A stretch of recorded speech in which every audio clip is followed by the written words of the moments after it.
Hey guys, my name is Geek DJ, and today I'll be giving you several tips to get ready for the Solo Cash Cups upcoming. This will mainly help beginner to intermediate players, but if you're more advanced, you might want to stick around to get a brain refresher or probably relearn something that you forgot. Without further ado, let's just get straight onto the video. So first of all, I want to suggest a different practice method, and that is the solo ranked cups. Solo ranked and solo reload ranked do offer a faster fighting practice, and scrims usually offer higher quality endgames. However, there is really no place to practice putting it all together. Ranked cups will allow you to practice off-spawn fights, mid-game fights, and sometimes endgames while all in a tournament setting. They also happen just about 3 times a week, so you can always use them to see how you would actually perform in a real solo cash cup. Now on to actually trying to do well in the solo cash cup. First, you want to pick a drop spot and stick with it until the season ends. Learn how to loot it fast and where all the chest spawns are.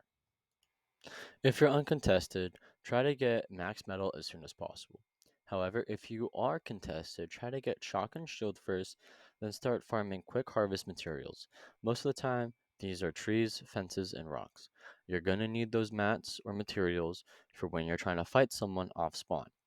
It's also necessary to make sure that you have shotgun and shield so that when you do get into this fight, you have a good weapon to fight with up close, and you will be able to not take as much damage back.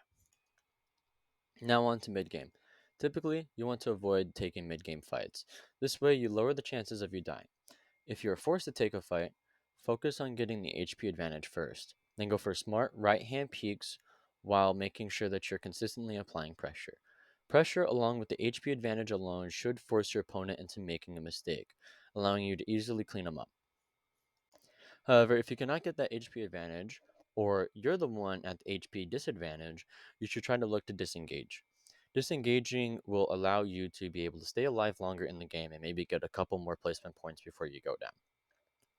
If you can avoid mid game fights, do not sit still and do not sit in a bush or a house until you have max mats, good loot, and great positioning.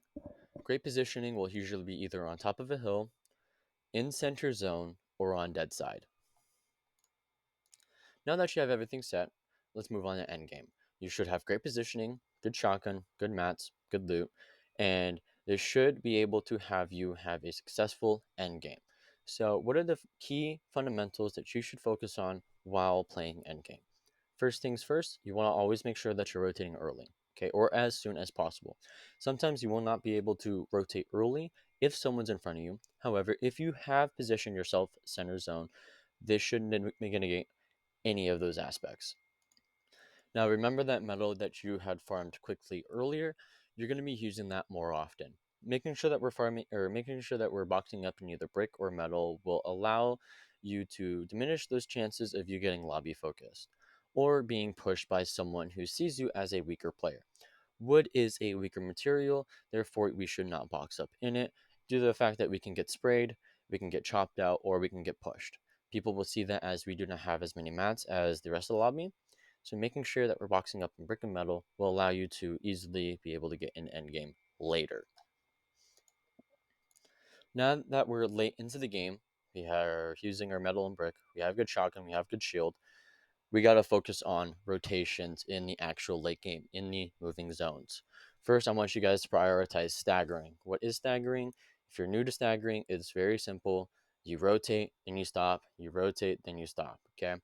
We're going to use that while also making sure that we're focusing on staying front side. Front side of zone is the edge that is going to be closest to the next zone. Okay?